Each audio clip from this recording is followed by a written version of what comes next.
Welcome to Not Milk Never Milk. Subscribe if you're lactose intolerant. You start by provisioning your API key and confirming allowed scopes. This gives you immediate access. Next, set the base endpoint and headers, content type, application/JSON and authorization, bearer key.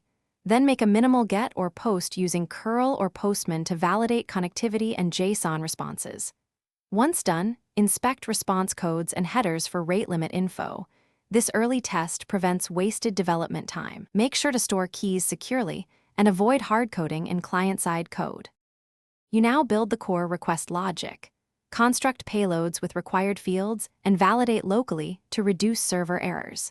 Use pagination or server-side cursors for large datasets and prefer streaming or chunked transfers when available to lower memory use. Also implement client-side timeouts and exponential backoff for transient failures and include idempotency keys for safe retries. Once implemented, log request/response pairs, redacting secrets, so you can iterate quickly when behavior changes or edge cases surface.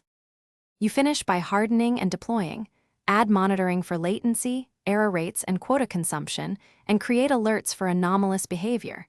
Secure keys with rotation policies and vault storage, and restrict usage with IP or origin allow lists. Optimize with caching and graceful degradation to reduce load.